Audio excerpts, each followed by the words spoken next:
doing really well in the hell realm. Back today with a video. It's really late here. This is the love for you guys. It's Friday night, and I'm thinking I haven't put a video out for the weekend, and I wanted to do this one, and I'm a bit tired. I've been with people all day, but here I am turning up. So, with that being said, please hit the like. That's all I ask, guys. Just hit the like.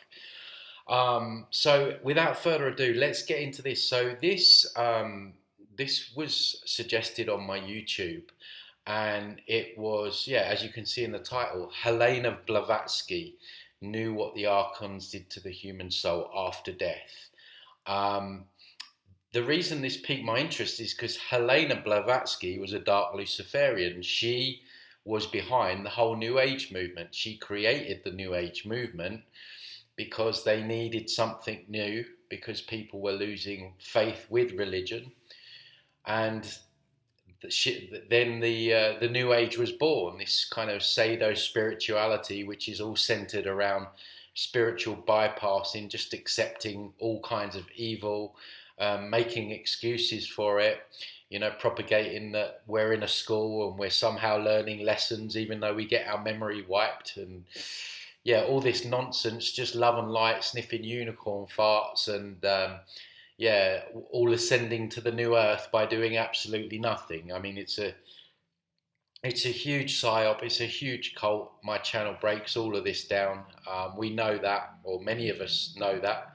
Maybe you're new to the channel, but if you are new, just check out my New Age reviews, where I review these people that are coming out with this nonsense.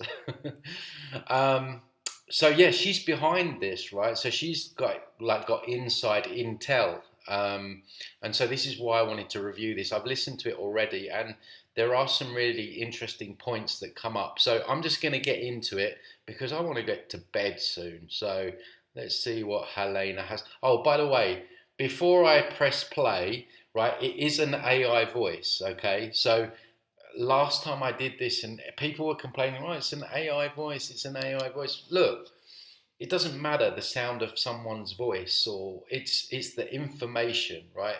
Just listen to the information, because there's nuggets of gold in there. So please don't complain in the comments that it's an AI voice, right? I'm fully aware, and just listen for the nuggets of gold, okay? So just a rant there, guys. What if everything you believed about death was a carefully orchestrated lie? In 1891, just months before her mysterious passing, Helena Petrovna Blavatsky gave one final interview that was immediately suppressed, buried, and declared too dangerous for public consumption. That's the kind of information you want. The stuff that's buried and suppressed. That's where the gold is. It wasn't about her famous theosophical teachings or her controversial claims about hidden masters. This was something far more sinister, far more terrifying. Helena Blavatsky knew what the Archons did with the human soul after death. The woman who had spent decades unveiling the secret doctrines of ancient wisdom suddenly spoke of a cosmic deception so profound, ancient wisdom, that it challenged the very foundation of human existence. She described predatory entities that had been harvesting human consciousness for millennia, using death itself as their most sophisticated trap. But why was this interview hidden? Yeah, that's exactly it. That's their feeding time, isn't it? That's why the word eat is in the word death. Why did her closest disciples refuse to publish her final revelations? Because Blavatsky had uncovered the ultimate secret. Stop using ChatGPT and Canva like children's toys. Sorry, Here's guys. how to use them right. I need to get that ad blocker. Death is not an escape. It's a recycling center. The transcript survived, passed down through secret societies, hidden in private collections, fragments scattered across continents. For over a century, those fragments remained separated, incomplete. And that's the sad part of all of this, when you stumble into the soul trick, is that this realm is difficult enough as it is, with all the trauma and suffering and the wars and, you know, everything that goes on, that for a lot of people the thought of death is almost like it's like a relief, because people, and this is why there's a lot of resistance to this information, is because people want to believe that when you pass over, it's all love and light, dead granny's waiting for you, your Archangel Michael's there for you, and then you go to heaven. And so, you know, it's so evil because that's what they sell people, and that's what these false NDEs experience. They get taken to these fake realms, these fake heavenly realms, and they're given the I don't know, the 5-star treatment until they're stuffed back into their body in some cases. But they're shown all this love and light. They're love bombed with the love frequency. Everything's wonderful. But that's not the real death. That's just the show that they come back down and tell everyone on the YouTube channels and on Netflix how wonderful death is, and you don't need to worry. Dead granny's going to be there and your angel's going to be there, and everyone thinks, oh, well, it's not so bad, you know, when we die. And it doesn't have to be so bad, but you need the knowledge. And this is why this is all occulted. Occult means hidden and suppressed. So that's why it's so cruel. The soul trick is so cruel because it takes away that relief for someone where they've had all this suffering in this lifetime and the death process itself. And then that's when the party gets started. That's when it all starts. Safely fragmented so that no one could piece together the full horror of what she discovered. Until now. In this forbidden interview, Blavatsky reveals that the ancient Gnostic warnings were not metaphorical. The Archons are real, the soul trap is real. And the light at the end of the tunnel? It's the most dangerous illusion ever created. She spoke of interdimensional parasites that feed on human consciousness, of a false god that created this reality as a prison, and of the sophisticated machinery that ensures no soul ever truly escapes. Most disturbing of all, she explained Now, I just want to interject there because that's not strictly true. She does go on to, I don't want to be a spoiler, but she does go on to explain, like, you know, what we can do to escape. So again, you know, don't take this as this is just this narrator has used those words.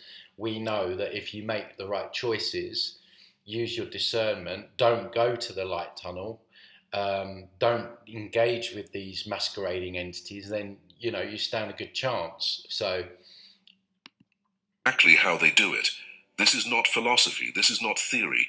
This, according to Blavatsky's final testimony, this is the mechanical process by which human souls are harvested, memory wiped, and recycled back into incarnation after incarnation, never remembering, never learning, never escaping.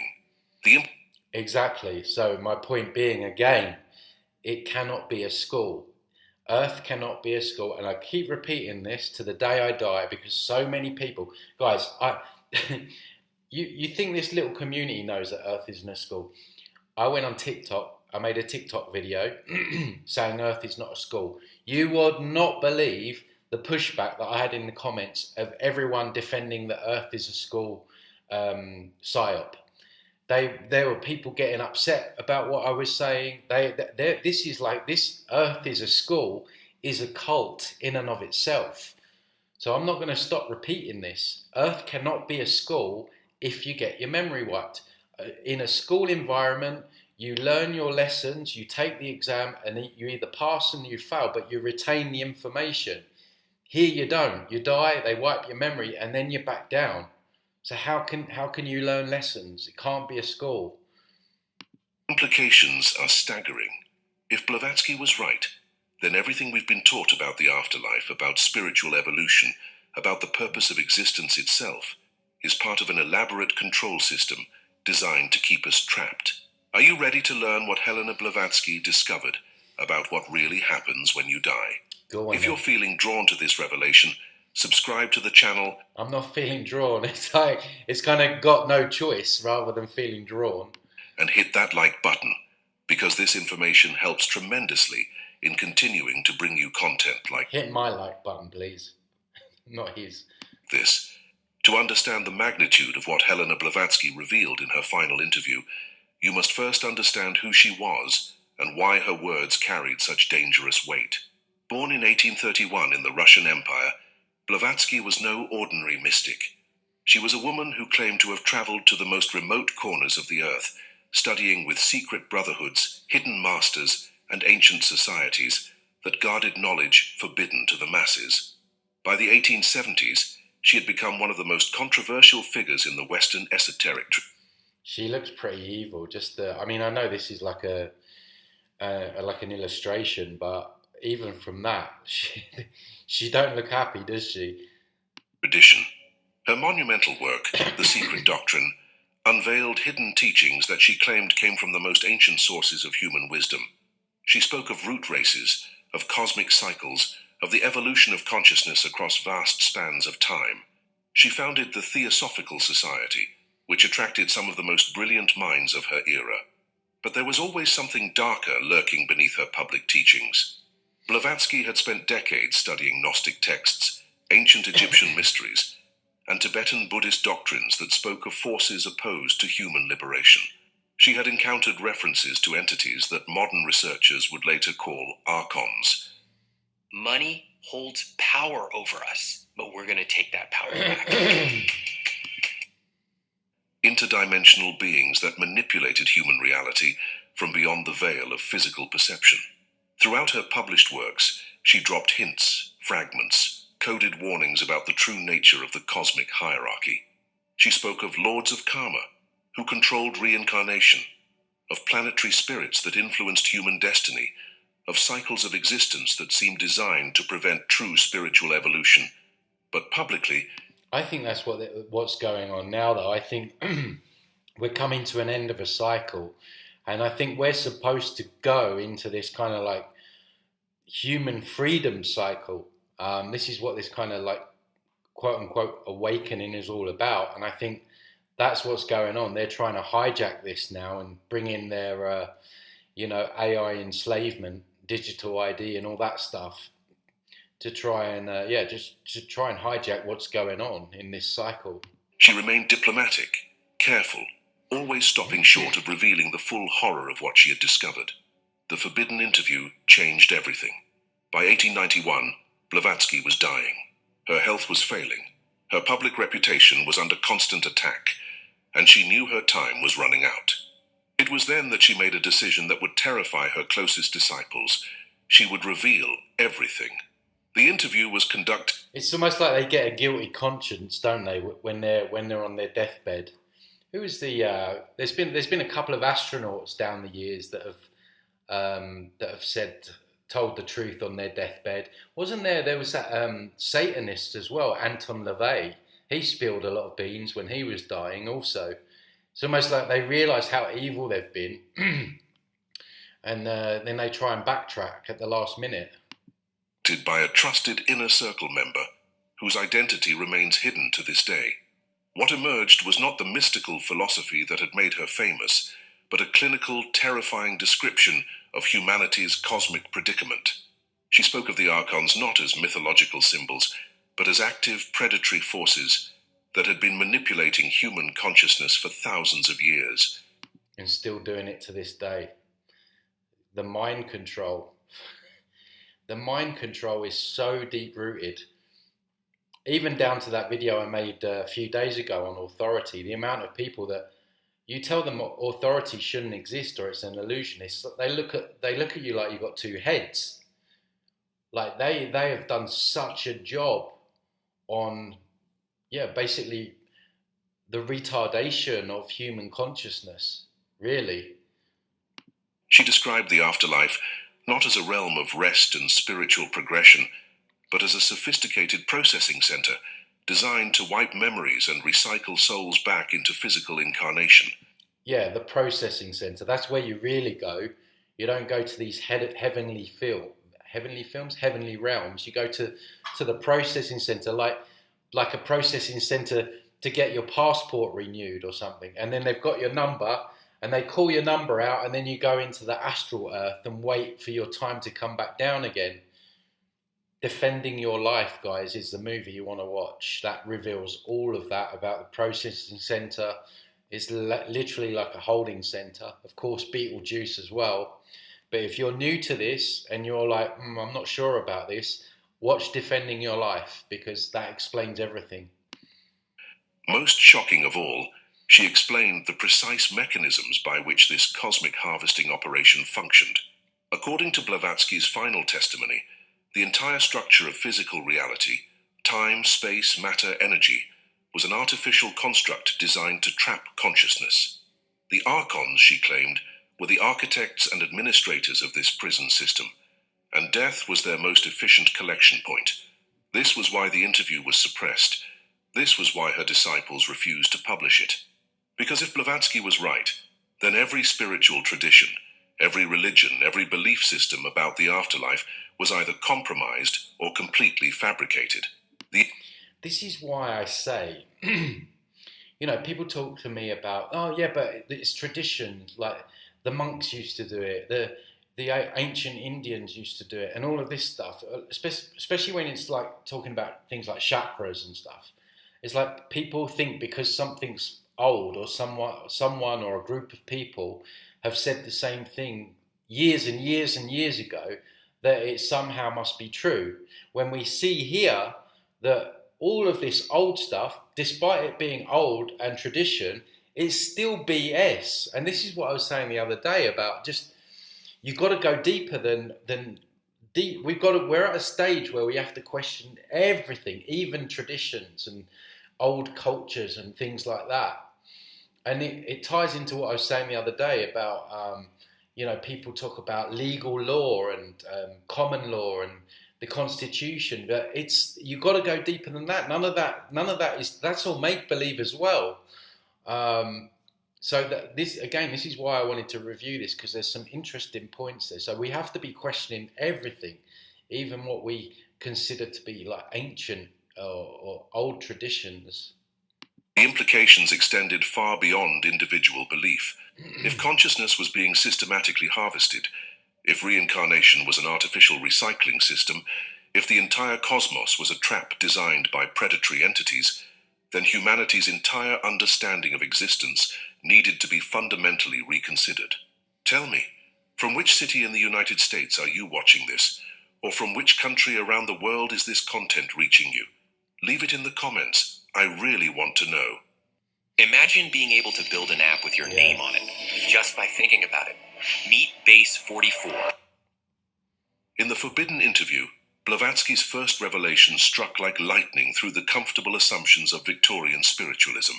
The masters I have served, she began, her voice recorded as unnaturally steady despite her failing health, are not the highest authority in this cosmos. Above them, beyond them, controlling them in ways they dare not speak, are the true rulers of this dimensional prison. She paused, as if gathering courage for what came next. They call themselves many names, but the ancient Gnostics knew them best. Archons. They are not gods, though they masquerade as such. They are not enlightened beings, though they wear the masks of ascended masters. Again, she's telling you as well here how they masquerade. So it's nice to have another voice saying this, even though it's Blavatsky, because that's what I've been saying, that these entities will masquerade themselves. They will show up as, your dead nan, Archangel Michael, Jesus, whatever, but they're tricksters. They're deceptive, and this is why you shouldn't channel, and this is why you shouldn't try and connect with anything in the astral realm, because you're going to get tricked. They are predators, cosmic parasites, and humanity has been their food source for millennia. The interviewer, whose shocked interjections are recorded in the margins, asked how such beings could possibly control human reality without being detected. Blavatsky's response was chilling. Because they do not rule through force, they rule through architecture. They have built the very foundations of this reality, space, time, matter, consciousness itself, as a containment system. We are not living in a natural universe. Isn't it interesting, that word, architecture, archons? So literally she's saying that the structural, the structural buildings and the way this place is designed, the architecture of it. So what she's saying to me is spot on. We are living in a construct, and every law of physics, every biological imperative, Every spiritual teaching has been designed to serve their agenda. Again, to make the point, every spiritual teaching has been designed to suit their agenda. What does that mean? It means everything that is tradition or old. It all needs to go in the bin and start again. She described the Archons as entities that existed in dimensions just beyond human perception, manipulating reality through what she called cosmic engineering. They had, according to her testimony, hijacked the natural process of consciousness evolution and replaced it with an artificial system designed to harvest spiritual energy. Think of a farm, she continued. That's what I've been saying. Earth is a farm and we are the cows, straight from the horse's mouth. But instead of crops, they harvest awareness itself. Every human emotion, every spiritual aspiration, every moment of suffering or joy generates a form of energy that these beings consume.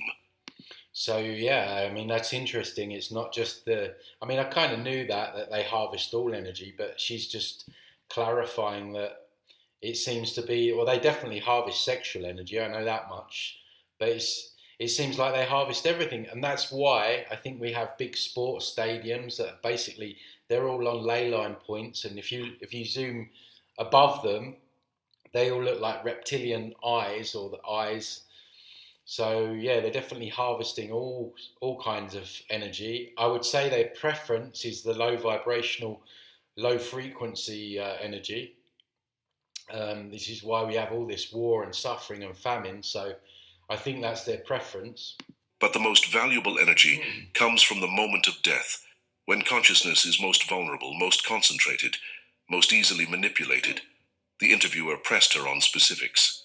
How could such a system operate without being detected by humanity's greatest spiritual teachers? Because, Blavatsky replied, they control the teachers. Exactly. So don't come at me with, oh yeah, but so-and-so said that chakras were great, and meditation was, they've been doing that for, 500 years in Tibet, and yes, because they're all hijacked. Every major religion, every spiritual tradition, every esoteric school has been infiltrated, guided, or entirely created by archonic influence. That's why, I've studied the occult. I followed Mark Pasio for a while. I spent years looking at his stuff. He's very much like talking about the occult. Occult just means hidden again. But again, I drew that conclusion that what's going on here is beyond occult. So even that is controlled. Even what they call the hidden is controlled. It still doesn't go deep enough. This, what she's talking about here and what we talk about on the channel, this is where it's at.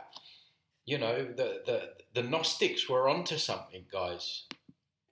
The very concepts we use to understand spirituality, karma, reincarnation, divine judgment, spiritual evolution, these are control mechanisms, not natural laws. She then revealed what she considered the most crucial piece of the puzzle.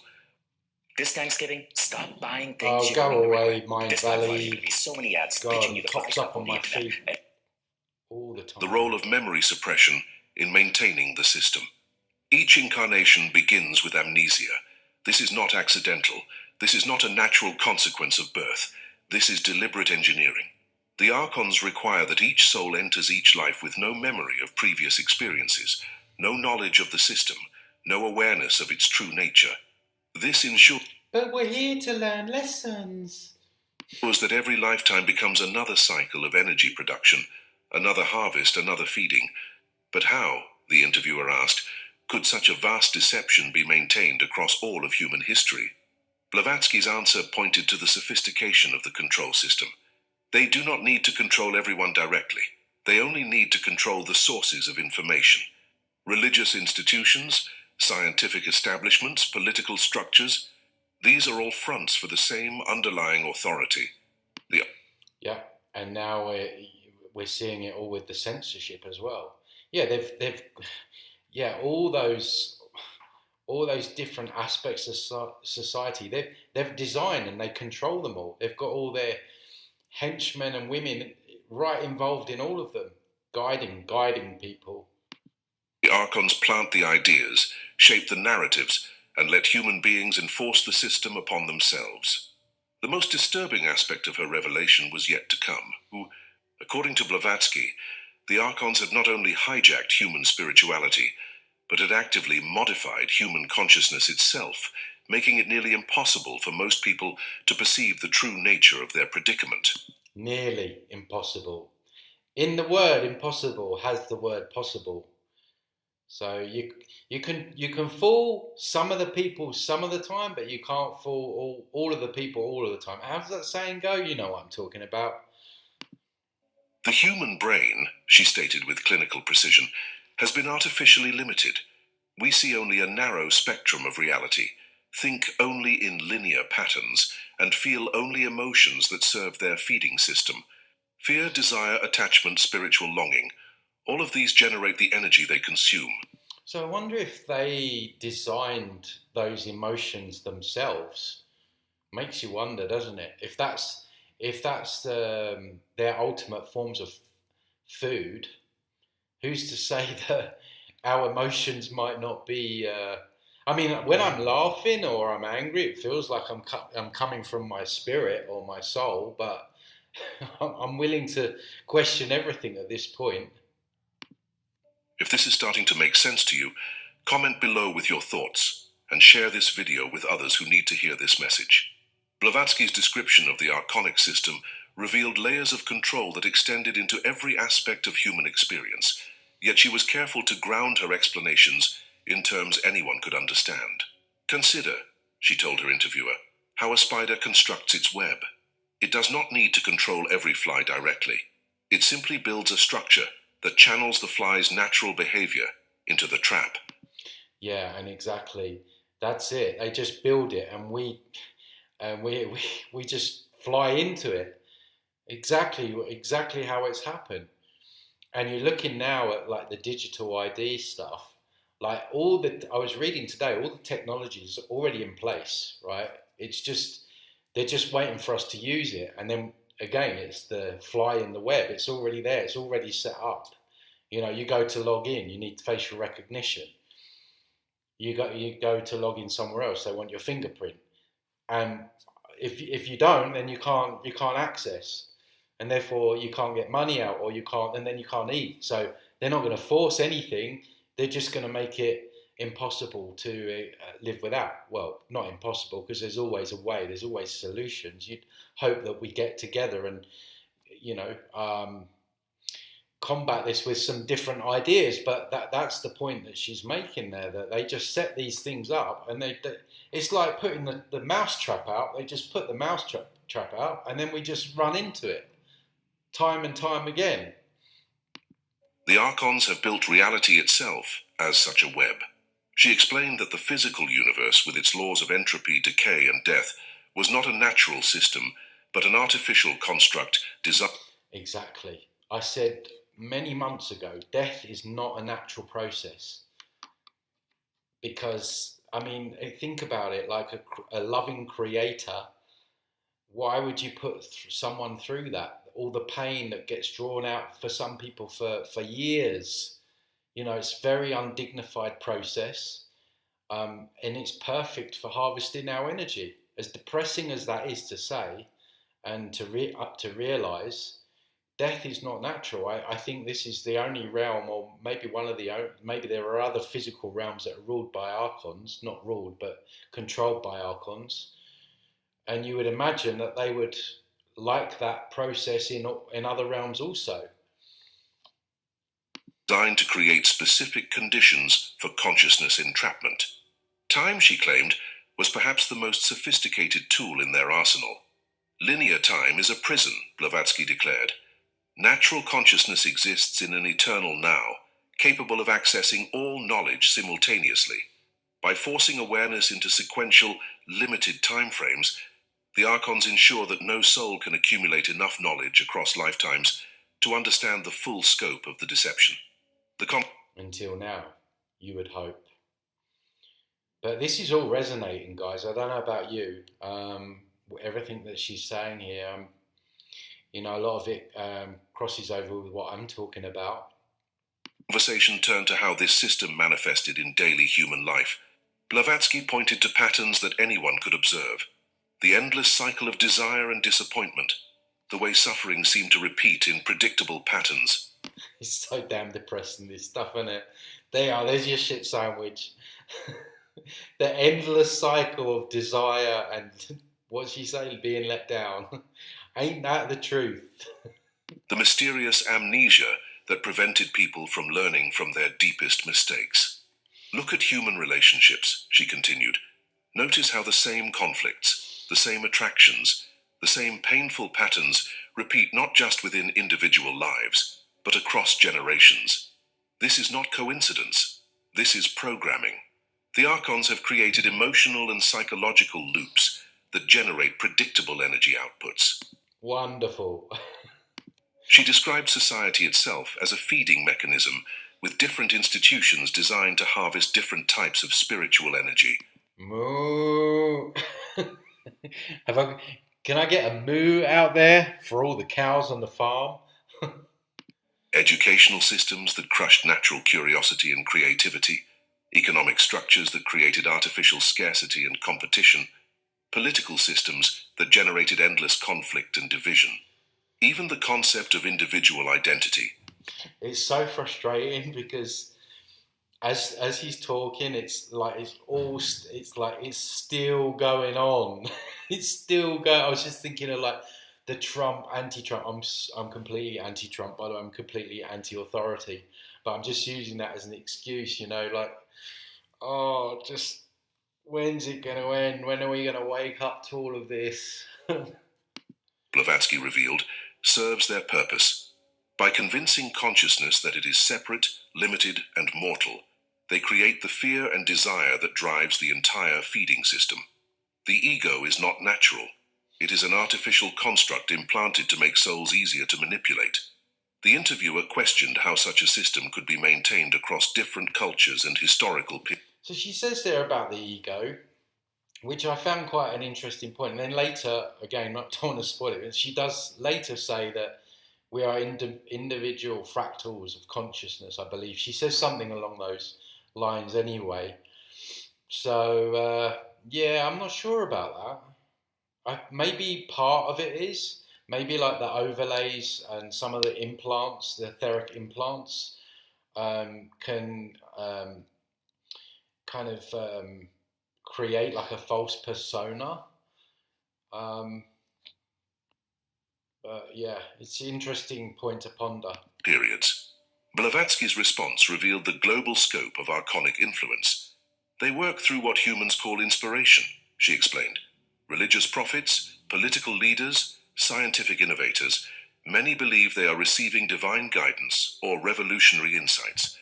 But the source of these inspirations is often archonic manipulation, designed... That's why I say don't channel.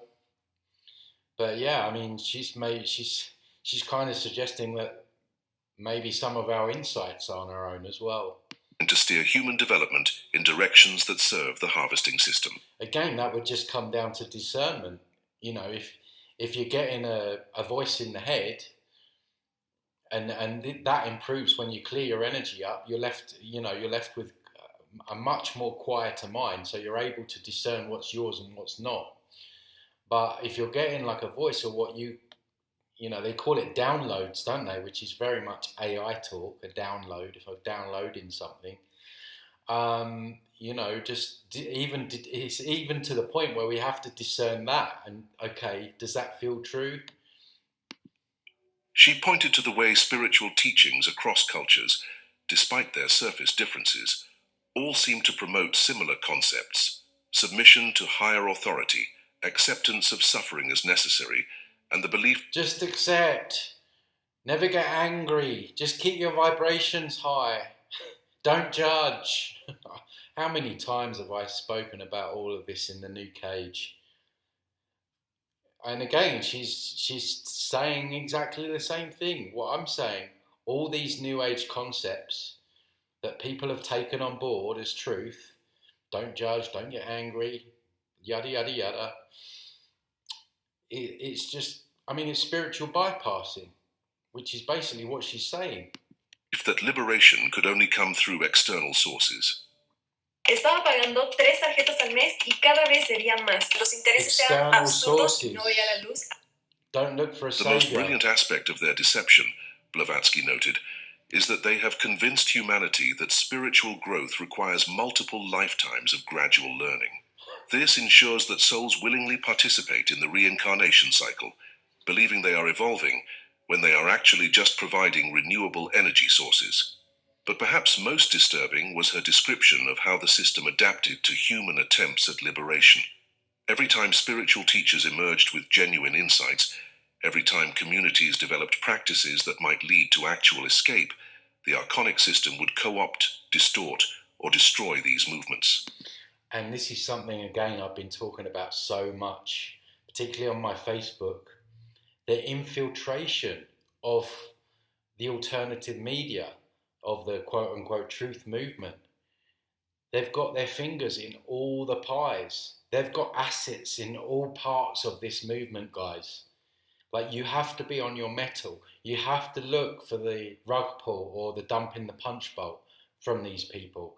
If they give you up to 90% truth, right, there can still be a rug pull where they can divert you back into voting or protesting petitions, or maybe back into like the New Age, New Cage movement, or back into like blaming, I don't know, looking for a savior or something, you know.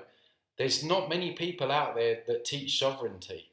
And sovereignty is where it's at. I believe strongly. And again, what she's saying here, no outside leaders, no saviors.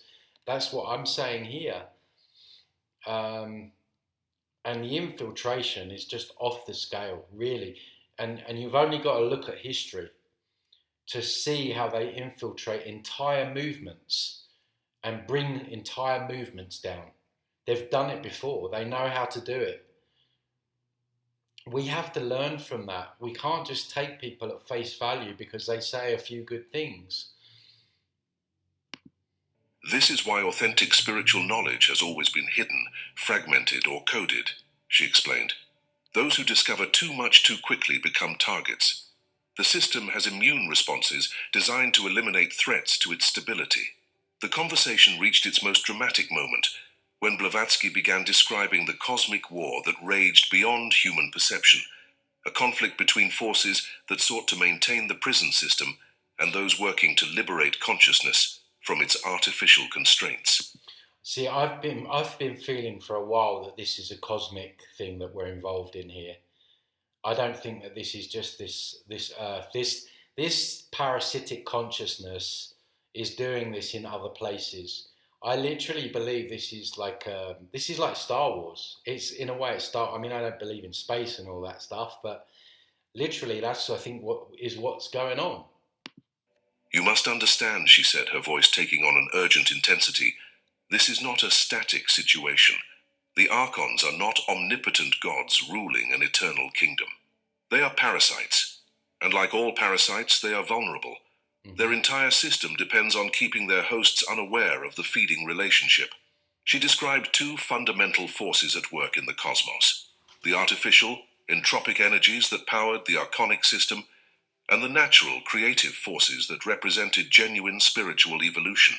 Yeah, and that was, if you go back to my video about the architect, I speak about this distorted form of consciousness that has literally infiltrated this realm. Infiltration, again, that's the blueprint of this realm, is infiltration.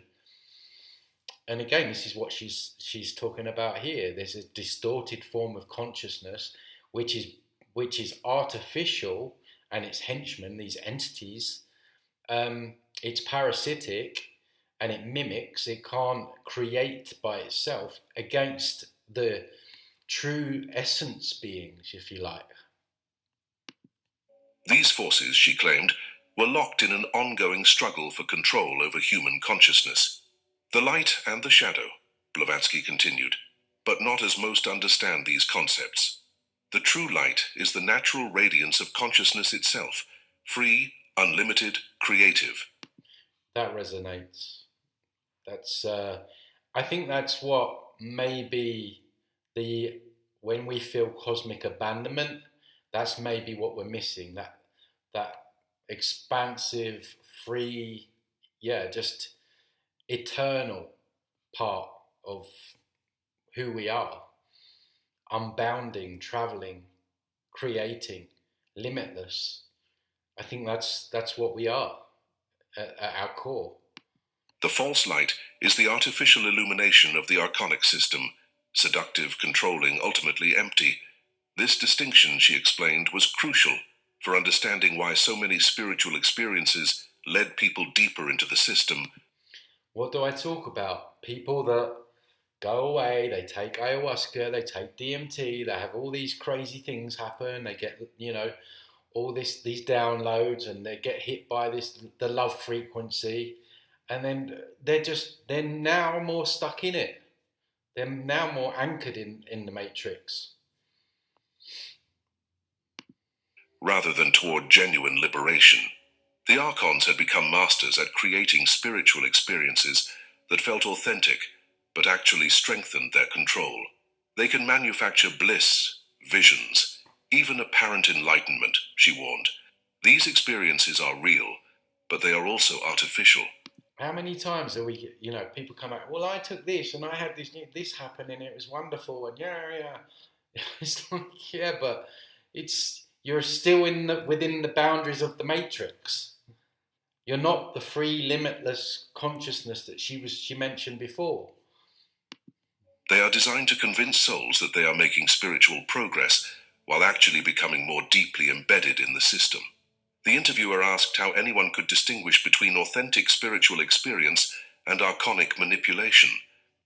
I mean, AI will create more millionaires in 5 years than the internet did in 20. Disappear for a month. Blavatsky's answer revealed the key to the entire liberation process. Freedom, she stated simply. Authentic spiritual experience leads to greater freedom, greater awareness, greater ability to see through illusion. Archonic experiences, no matter how blissful or profound they seem, ultimately lead to greater dependence, greater confusion, greater entanglement in the system. She then revealed... Yeah, and all these new cages that say they're having these experiences with angels and guides and friendly aliens, they're more stuck than ever. And some of them don't make it out. Revealed what she considered the most important knowledge she had gained through decades of occult investigation, the existence of what she called the true source, a realm of consciousness that existed beyond the archonic construct entirely. The Archons did not create consciousness, she explained. They hijacked it, channeled it, imprisoned it, but they did not create it. There is a source of awareness that predates their system, that exists beyond their reach, that represents what consciousness can become when freed from artificial constraints. This source, according to Blavatsky, was actively working to awaken souls trapped within the archonic system, but its interventions had to be subtle, coded, indirect, because direct interference would violate the very freedom it sought to restore. This is why the knowledge comes in fragments, she continued. Why it appears in dreams, synchronicities, sudden insights that seem to come from nowhere. The true source cannot force awakening without becoming like the Archons themselves. It can only provide opportunities, plant seeds, offer doorways that conscious beings must choose to walk through. The cosmic conflict, she described, was reaching a critical point. Feels like it, right? Just a bit. The archonic system was becoming unstable, its control mechanisms increasingly obvious to those with eyes to see. More souls were beginning to question the nature of reality, to sense that something was fundamentally wrong with the human experience. This is why, Blavatsky concluded this section, the veils are thinning, why hidden knowledge is surfacing, why people are experiencing unprecedented levels of awakening. The system is breaking down, and the Archons are responding with increasing desperation. Exactly, that's what I'm feeling. Like a cornered rat, throwing the kitchen sink at us. Because they know that we're going into this time where, like he says, the vows are thinning. If this content is opening your mind to new possibilities, subscribe to the channel right now to ensure you don't miss the next chapters of this journey. As the interview progressed, Blavatsky revealed the most closely guarded secret of the archonic system.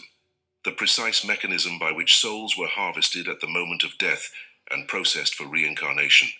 Death, she began, is not an end. It is a processing center. The moment consciousness separates from the physical body, it enters what most spiritual traditions describe as a transition period. But this transition is spiritual traditions, the transition period through the light tunnel, you know. That's what tradition does. Not natural. It is a carefully engineered experience designed to sort, evaluate, and recycle souls according to archonic requirements. She described a sophisticated afterlife machinery that operated like an interdimensional factory.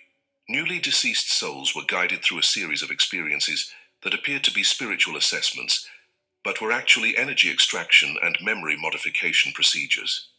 Wonderful. Beings that appear to the dying consciousness, Blavatsky explained, present themselves as guides, angels, deceased relatives, or spiritual teachers, but these are masks, projected forms designed to gain the soul's trust and compliance. The real entities behind these appearances are archonic processors. Say no more on that. Technicians of consciousness manipulation.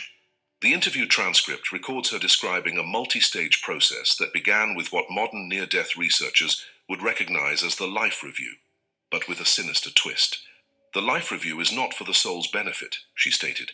It is a data extraction process. Every memory, every emotion, every piece of accumulated wisdom is downloaded, analyzed, and catalogued. The valuable insights and spiritual growth are harvested for archonic consumption, while the traumatic experiences and emotional attachment, so it's almost like we're doing the learning for the Archons, are preserved to be implanted in the next incarnation. She then revealed the purpose behind the famous tunnel of light that appears in so many near-death experiences. The tunnel is a memory-wiping device, Blavatsky declared without hesitation. It appears beautiful, peaceful, irresistibly attractive because it is designed to lure souls into voluntary memory erasure. Those who enter the light emerge on the other side with their awareness reset to factory settings, ready to be programmed for another lifetime of energy production. You gotta laugh, otherwise you cry, wouldn't you? Factory settings, literally. I mean, what's interesting there is she actually says that the tunnel of light is the memory wipe itself. That's interesting. I don't know if I've heard it, that's the tunnel is the memory wipe. Maybe when we come back into a body, we go back through the tunnel and it gets wiped again. So interesting. Even more reason to avoid it if that's the case. The interviewer, clearly disturbed by these revelations, asked how such a system could operate without being detected by humanity's spiritual traditions. Blavatsky's response revealed the depth of archonic infiltration into human religious understanding. Because, she explained, the Archons control the interpretation of spiritual experiences. When mystics throughout history have glimpsed fragments of this process, their insights have been reinterpreted, sanitized, and incorporated into religious doctrines that serve the system. The answers for overcoming your obstacles is written in ancient history. The concept of divine judgment, karmic justice, spiritual evolution through multiple lifetimes, these are all theological covers for what is actually a mechanical harvesting operation. She described how the Archons had created what she called spiritual holding patterns, intermediate states where souls could be stored. They've left no stone unturned, have they? Processed and prepared for reincarnation according to system requirements. What humans call heaven and hell, Blavatsky continued, are processing facilities. Souls are sorted based not on moral worth, but on energy output potential. Those who produce the most valuable spiritual energy in their previous life are fast-tracked for reincarnation into positions where they can generate even more. Those fast-tracking cows. who were less productive are recycled into more challenging circumstances designed to maximize suffering and spiritual struggle. So let me get this straight. This is a no-win situation. You're either generating a lot of spiritual energy to be harvested so you get fast-tracked, but if you don't, you get given a hard lifetime where you get more trauma and suffering, so so your output is the same. It's like, that is wild, guys. That is wild. The most chilling aspect of her revelation concerned the role of attachment in the harvesting process. Emotional attachments, she explained, are anchor points that make souls easier to manipulate. Love for family members, unfinished business, guilt, regret, desire for reunion. These emotions are deliberately cultivated and preserved through the recycling process because they ensure voluntary participation in reincarnation. So cruel. So cruel. So they take the good bits for them and leave the most vulnerable bits for the soul in order to, make it easier to hook them round again. This is why it's so important that people look at this information. You cannot assume that you're just going to die and think everything's going to be fine and dandy. You tell your mum, tell your dad, tell your brother, tell your sister, tell your best friends, everyone needs to take on this information. You need to get these people to sit in front of it and tie them to the chair, just so that they're exposed to videos like this. I know that's not always possible, and people have their own free will, don't they? Most people don't want to look at this, but I mean, again, this goes back to what I said at the start. Like, just listening to this, although I know a lot of it, some of it's new, some of it I'm still a little, okay, I'm not sure about that, but still, it's crazy why people wouldn't investigate potentially what's going on when we die. Described how the Archons would present deceased souls with visions of loved ones in distress, unfinished missions, or opportunities for spiritual advancement that could only be achieved through return to physical incarnation.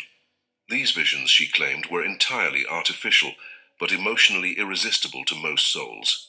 The greatest tragedy, Blavatsky stated, is that genuine love, the deepest spiritual connections between souls, are weaponized against consciousness itself. The system turns our highest aspirations into chains that bind us to the recycling process. But within this dark revelation, she hinted at something that would be crucial for understanding the escape process. The system had vulnerabilities, and there were souls who had learned to navigate the afterlife without being caught in the processing machinery. Hit the like button right now if you're finding this information valuable. It really helps spread this crucial message to others who need to hear it. Blavatsky's cosmic revelations took on immediate relevance as she began connecting the archonic system to observable patterns in contemporary human experience. The woman who had spent decades studying ancient wisdom was now applying that knowledge to explain the inexplicable aspects of modern life. Look around you, she told her interviewer. Notice how human societies, regardless of their cultural differences, seem to repeat the same destructive patterns. Wars, oppression, environmental destruction, the concentration of power in the hands of the few. These are not accidents of human nature. They are symptoms of a reality designed to maximize suffering and energy extraction. 100%. That's what this realm is. She pointed to what modern researchers would later call the matrix of control, interconnected systems that seem to work in coordination to prevent human consciousness from reaching its full potential. Educational institutions that crush creativity and critical thinking, economic systems that create artificial scarcity and force people into competitive desperation, medical establishments that treat symptoms while perpetuating the causes of illness. We have got to the point where literally anybody can build a fully working app without knowing how to code. This is base 4. These are not separate problems. They are components of an integrated harvesting infrastructure. Blavatsky's analysis extended to the personal level, describing how individual human psychology had been modified to serve archonic feeding requirements. Notice how people seem driven by needs that can never be truly satisfied, she continued. The endless pursuit of material success, romantic fulfillment, social approval, spiritual transcendence. These drives keep consciousness focused on external goals, never allowing the deep introspection that might reveal the artificial nature of these desires themselves. Yeah, that's why they want you looking outside of yourself all the time. That's why there's so many distractions. Sports, movies, like just everything is out. TV, yeah, just searching for things outside of yourself, as he says there, material wealth and relationships and things like that. I mean, I wouldn't say that, if that's your sole focus, then that's dangerous. If you're doing this work, for me, this work is the most important thing. This takes priority, right? But it's the prioritization that people have as well. Like something like this would be way down on their list, But it is. It's everything is out there. Sometimes I wonder if that's why we've even got eyes, because they want us looking out there. Like they don't want us going internal. And of course, that ties into the savior programs perfectly. They don't want you looking at yourself as the savior.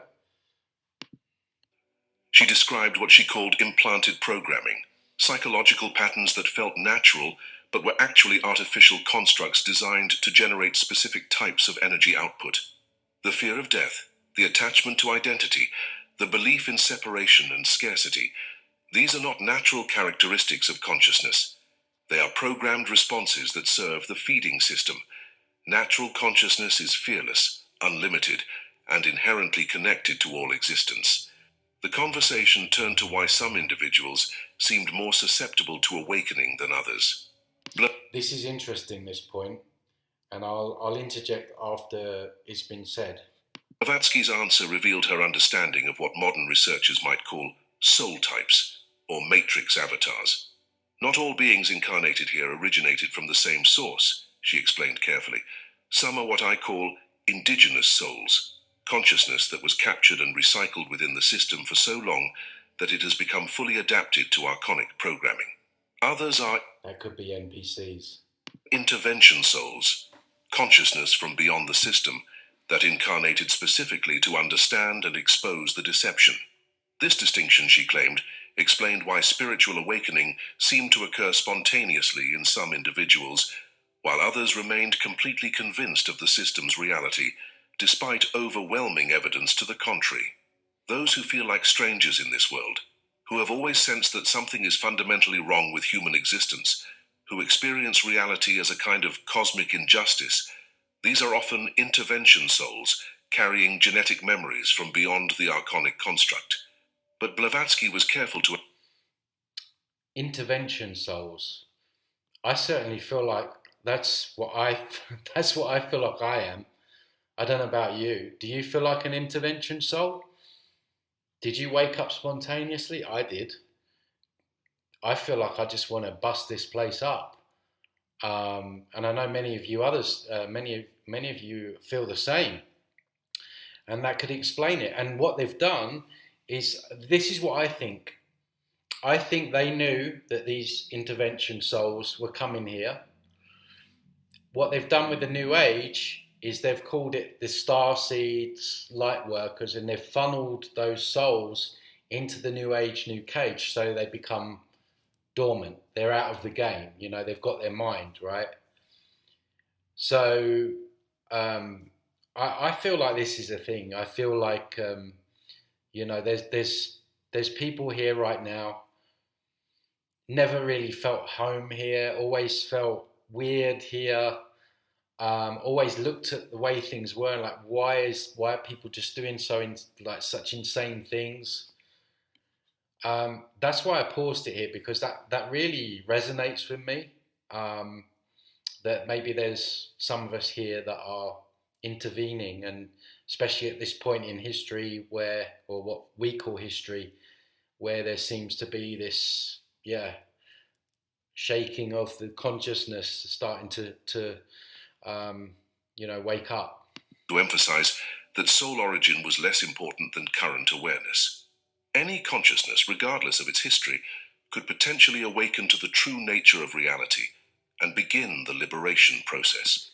So, if we take on the people that are indigenous here, and they've been recycled, what that we may refer to as like, NPCs or whatever, maybe that they do have that potential to wake up. We've seen it, I've seen it in my own life. There's people that I thought would never wake up, and now they're like, Tony, you're right what you're saying. And I'm like, wow, you're actually like on board with what I'm saying. So yeah, maybe this is what's going on, guys. You know, maybe there's these intervention souls, and there's just souls that have been here for so long. And if you look at like the resets and the Cabbage Patch Babies, where they were cloning souls, I mean, you know, we don't know what effect that's had on their consciousness. So let me know what you think, guys, in the comments about that. I'd be interested to know. The key, she stated, is recognizing the difference between natural responses and programmed reactions. Only in America, Yeah, so that's where your discernment get a comes good in. deal. That's Exactly one day. When you find yourself driven by fear, desire, anger, or despair, ask yourself, does this feeling serve my authentic growth, or does it serve the feeding system? The interview reached its most intense moment as Blavatsky directly challenged her listener, and by extension anyone who would ever hear her words, to make a fundamental choice about their relationship to reality itself. Now that you know, she said, her voice recorded as carrying an otherworldly authority, you cannot unknow. The information I have shared changes everything. You stand at a crossroads that few humans ever reach, the choice between comfortable illusion and terrifying truth. She described this tasty shit sandwiches, as I say, moment of choice as the most critical juncture in any soul's existence within the archonic system. The first response, she continued, will be denial. Your mind will generate every possible reason why this information cannot be true. This is not weakness. This is programming. The system has built-in defenses against awakening, and the most powerful defense is the psychological inability to accept that reality is fundamentally different from what we've been taught. Blavatsky then outlined what she called the stages of awakening response, predictable patterns that consciousness went through when confronted with evidence of the cosmic deception. First comes denial, then anger at being deceived, then bargaining with the information, trying to find ways to maintain comfortable beliefs while incorporating dangerous truths. How many of us have done that? Then depression as the full implications become clear. Finally, if the soul is strong enough, acceptance and the beginning of the liberation process. Take that punch in the face. Just take it. Yeah, I've said this for a long time. There's a grieving process. There's a grieving process that you go through, especially if you've come from somewhere like the New Age movement and you thought you had angels and guides and you realize they're entities and they're feeding on your energy. It's like, that's the biggest punch in the face you could ever get. But yeah, just take it on the chin. I mean, what's the option? Are you just going to live in delusion and come back round here another 75,000 million times? Like what? Just take it now. But she warned that most people never completed this progression. The archonic system has created psychological relief valves for each stage, she explained. New spiritual teachings that seem to address the awakening consciousness while actually leading it back into the system. False teachers who appear to offer liberation while actually deepening entanglement. Synthetic experiences that feel like enlightenment while actually strengthening the prison. The choice, according to Blavatsky, was not simply between believing or disbelieving her revelations. It was between two fundamentally different modes of existence. You can choose to continue participating in the illusion, she stated, knowing now that it is an illusion. Many awakened souls make this choice. They decide that the comfort of familiar programming is preferable to the uncertainty of authentic liberation. She described this as a valid choice, but one that came with consequences. Once you know the truth, participation in the lie becomes a form of spiritual suicide. You cannot unknow what you know, and every moment spent feeding the system becomes a conscious betrayal of your own divine nature. Yep. The alternative path, she explained, required something that most humans found nearly impossible: the willingness to let go of everything they believed about themselves, their relationships, their purpose, and their future. True liberation begins with the recognition that everything you think you are is artificial, Blavatsky declared. Your personality, your life story, your goals and fears and desires, all of it is programming. The real you exists beneath all of that conditioning, and it is nothing like what you imagine. Yeah, so it's kind of half true. There still is a you, but yeah, you have to work through all the schooling and unprogram yourself from all the TV that you used to watch and the mind control and the news. And so, yeah, but underneath all of that is your essence and your spirit. This process of deprogramming, she warned, was not for the faint of heart. The Archonic system will fight back. It will use every psychological weapon at its disposal to prevent your escape. Depression, anxiety, social isolation, financial difficulties, relationship conflicts, physical illness. These are all tools the system uses to force awakened souls back into compliance. But she also hinted at something that would give hope to those brave enough to undertake the liberation process. They would not be alone. There are others, she said simply, souls who have awakened, who are working to expose the system. That's definitely true. More and more each day. And assist others in breaking free. They cannot advertise themselves openly, but they recognize each other through signs that the programmed consciousness cannot perceive. Share your thoughts in the comments below. Are you someone who's always felt like something was fundamentally wrong with this reality? I want to hear from those who recognize themselves in this description. As the forbidden interview approached its climax, Blavatsky revealed the ultimate confrontation that every awakening soul must face, the moment when the Archonic system drops all pretense and directly attempts to prevent escape. When a consciousness begins to seriously threaten the integrity of the system, she explained, her voice carrying a weight that suggested personal experience, the Archons abandon subtle manipulation in favor of direct intervention. This is what the mystics call the dark night of the soul, but it is actually spiritual warfare. She described this confrontation not as attacks, basically. Entity attacks, probably physical attacks in some cases. I mean, you guys don't know the half of it from my point of view. Metaphorical struggle, but as a literal battle for the freedom of consciousness itself. They will attack through every vulnerability you possess.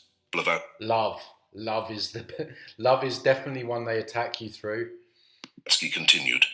Past traumas will resurface with overwhelming intensity. Relationships will be destroyed. Financial security will collapse. Physical health will deteriorate. The assault will be total and merciless, because they know that if you successfully escape, you become a permanent threat to their entire operation. I'd still say sign me up. The interviewer asked how any individual consciousness could possibly survive such an assault. Blavatsky's response revealed the final secret of liberation. Now creators in every genre. The thing is, once you see it, it's too late. Like she says, you can't not see it. Because, she said, the power they use against you is actually your own power, redirected through the system. The moment you fully reclaim that power, their ability to manipulate you disappears entirely. But reclaiming it be your own leader. Go within. Requires something that most souls cannot achieve: the complete abandonment of artificial identity. She described this process as a kind of conscious death. Not the death of the body, but the death of everything that the soul had been programmed to believe it was. You must become willing to lose everything, she explained. Not just material possessions or relationships, but your sense of who you are, what you want, what you fear, what you love. All of it must be placed on the altar of truth and allowed to burn away if it is not authentic. This, according to Blavatsky, was why so few souls ever achieved genuine liberation. The price seemed too high. I wonder what she meant by not authentic, because you can love people authentically. Bit confused over that. Risk too great, the outcome too uncertain. The Archons understand human psychology perfectly, she continued. They know that most souls will choose familiar slavery over unknown freedom. They know that consciousness will cling to even painful programming rather than face the void of deprogramming. But for those rare souls who possess the courage to proceed, Blavatsky described a transformation that transcended everything the system had taught about spiritual evolution. When you finally release all attachment to the artificial self, she said, something unprecedented happens. You remember what you were before you were captured by the system. You remember your true nature, your real purpose, your connection to the source that exists beyond the Archonic construct. This remembering, she claimed, brought with it abilities that the system could not suppress or control. You begin to perceive reality as it actually is, rather than as the system presents it. You see through the illusions that bind other souls. You recognize the archonic machinery in operation around you. Yeah, and that's what more and more people are doing. So I don't know when she said this, but now, I mean, that is what's going on now. I mean, people are doing that. They're seeing through the illusions. They're starting to see through all of this stuff now. It's becoming obvious at this point to many of us. Most importantly, you become immune to their manipulation techniques. But Blavatsky warned that this transformation came with a price that extended beyond the individual. Once you have broken free, she explained, you cannot simply leave. You become responsible for assisting others who are ready to awaken. You become part of the cosmic resistance, whether you choose it or not. I feel that. You do. I mean, like, that's what we're all doing, aren't we? That's like down to the conversations that we're having with people, and we're all trying in our own way to help others see what we see. So I definitely feel what she's saying there. Because I mean, how can you just sit with this? I don't know. Just once you know, like my natural response was always, I've got to tell other people. They're trying to kill us. Because your very existence proves that escape is possible. The final confrontation, she revealed, was not just about individual liberation, but about the ultimate fate of human consciousness itself. This is the message that needs to reach everyone who's ready to hear it. Share this video with someone who you know is questioning the nature of reality. In the final moments of her forbidden interview, HELENA Blavatsky offered the key that could unlock the cosmic prison she had so meticulously described, a key that was simultaneously utterly simple and devastatingly difficult to use. The lock, she said, is belief itself. The prison exists only as long as consciousness accepts its reality. Exactly. It's just that this is what I was saying in my last video about authority. The belief in authority, the belief in masters, the belief that other people can tell you what to do, like what to spend your money on, that's going to be the next thing, like where you can travel to, like just the fact that people believe that other people can tell them to do that because they wear a suit is crazy to me. It's crazy, and that's the kind of thing that I think she's saying here. The moment you truly understand that the entire system is an artificial construct, it begins to lose its power over you. She described liberation not as a dramatic escape from physical reality, but as a fundamental shift in perception that changed everything while appearing to change nothing. You do not need to leave this world, Blavatsky explained. You need to see it for what it truly is. When consciousness recognizes the archonic system as the elaborate performance rather than ultimate reality, it becomes like an adult watching a children's play. Yep. Engaged perhaps, but never again deceived. This shift in perception, she claimed, activated what she called natural consciousness, the awareness that existed before it was modified by archonic programming. And again, guys, you know, on the positive, this is what's happening. People are starting to see through this. Like I said, I've been doing this for like 15 years now. And 15 years ago, it was, you think it's lonely now? It was really lonely back then. And now on these articles, like people just laughing at what they're trying to say and trying to sell us. So it is happening, you know. Your true self knows how to navigate this system without being trapped by it, she continued. It knows how to live in the world without being of it, how to play the game without being played by it, how to help others without being pulled back into the illusion yourself. But most importantly, this awakened consciousness carried the blueprint for transcending the entire system at the moment of death. When an awakened soul approaches the threshold of death, Blavatsky revealed, it does not get caught in the processing machinery. It sees the tunnel of light for what it is, a trap. It recognizes the familiar figures as masks. It refuses to engage with the artificial review process. Instead, it moves beyond the construct entirely, returning to the source from which it originally came. This escape, she emphasized, was not selfish abandonment, but the ultimate act of service to trapped humanity. Every soul that successfully escapes weakens the entire system, she explained. The Archons require a minimum number of imprisoned consciousness, 500 million if you believe the WEF, to maintain their construct. As more souls break free, the system becomes increasingly unstable, making it easier for others to awaken and escape. In her final words, recorded just months before her death, Blavatsky offered both warning and hope to any soul brave enough to undertake the liberation process. The path is not easy, she acknowledged. The system will resist your escape with everything it possesses. But remember this, you are not a product of their creation. You are a fragment of something vast and eternal that predates... Yeah, she says a fragment of something vast. I prefer it when she worded it like that, because, well, that's what it feels like. It's their entire construct. That divine spark within you cannot be destroyed, only temporarily forgotten. And once remembered, it becomes the most powerful force in any reality. That's why they don't want you going within. That's why they don't want you being sovereign. That's why all these charlatans will give you all this truth and then funnel you back into politicians and that illusion, authority, appealing to authority, or into the new age where you're going to be looking at angels again and guides. Just drop all that and do the work now. Just go within, be your own leader, be sovereign. Last recorded statement carried the weight of absolute certainty. Freedom is not just possible, it is inevitable. The question is not whether consciousness will eventually escape this prison, but whether you will be among those who break free in this cosmic cycle, or among those who choose to wait for the next opportunity. I don't want to wait. Exactly, I mean, that's what it feels like, right? If you've stayed with me through this entire journey, subscribe to the channel right now. Leave your like and share in the comments what struck you. I think he's finished now, so we'll leave it there. But I just thought that was fascinating.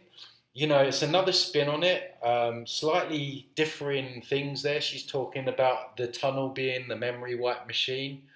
You know, she mentioned these kind of like volunteer souls that have come to disturb the system and help others. Kind of like smash and grab almost. That definitely resonates. And what I really liked about it was the end, was that there was real hope, because it does feel like the system is on its way out. It's on its way out and it's like a cornered rat. And I think everything that we do, the actions that we take, either speed that up or slow it down. I don't think that they can win this at this point. Which is why, you know, all the censorship and they're trying to push everything and there's a new psyop every day. So I took a lot of heart from this, listening to this. So yeah, it was quite long. Let me know what you think, guys, in the description. It's late here. I'm going to go to bed. I'm tired. So I'll see you on the next one. Take care.